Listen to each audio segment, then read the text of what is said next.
Good morning. In this lecture, we will be learning about aging in India, some social challenges to elderly care, an essay by Dr. Ababy Mane.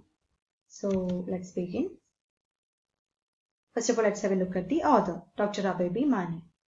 He is currently working as professor in community medicine where at Srimati Kashibai Nawale Medical College, Narhe, which is in Pune, Maharashtra. And he has 42 publications in various indexed international and national journals. And he has served as reviewer for the indexed journal BNC, Public Health Journal of Clinical and Diagnostic Research, that is JCDR, and Journal of Social Health and Diabetes, JSHD. And he has undergone training in research methodology, and he is selected as a distinguished medical researcher and epidemiologist. Epidemiologist is someone who studies diseases and how they are found, spread, and controlled in groups of people. So this essay, it is an article which was published in Journal of Gerontology and Geriatric Research on 2nd February 2016. So when was this article published? It was on 2nd February 2016. He talks about the social challenges in the elderly care sector in the 21st century. So in this essay, Ababy Mane is talking about the various social challenges in the elderly care sector of the 21st century. So now let's begin the essay. Dr. Ababy Mane begins the essay by saying that aging in India is exponential, that is with reference to an increase. He's saying that aging in India is increasing. Why? Because we know that it is due to the gains that society has made in terms of increased life expectancy. Life expectancy is the number of years a person can expect to live. So as the life expectancy increases, the number of elderly people also increases. So what happens is the demand for holistic care tends to grow. Holistic means dealing with or treating the whole of something or someone and not just a part. So in the developing countries, the geriatric population is expected to be 840 million by 2025.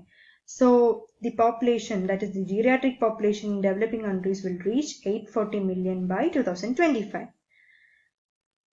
It is an expected rate.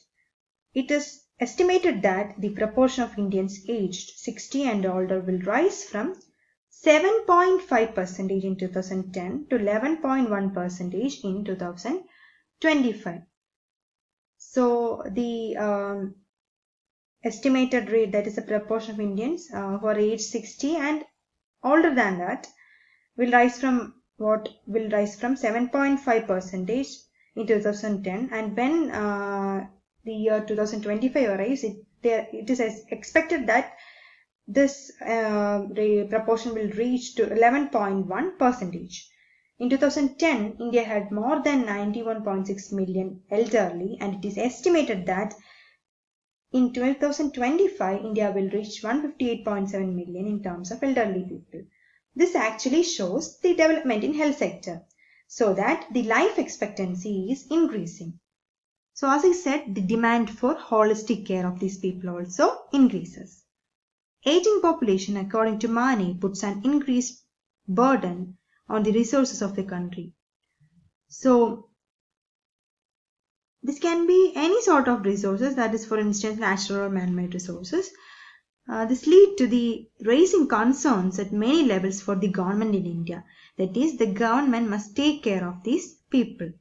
The aging population is both a medical and sociological problem. So the rates of morbidity, that is the condition of suffering from a disease or medical condition, and mortality, that is death, it is increasing in elderly people because of infectious diseases. So there is a high chance of infectious diseases affecting these elderly people. So this is all for today. Thank you.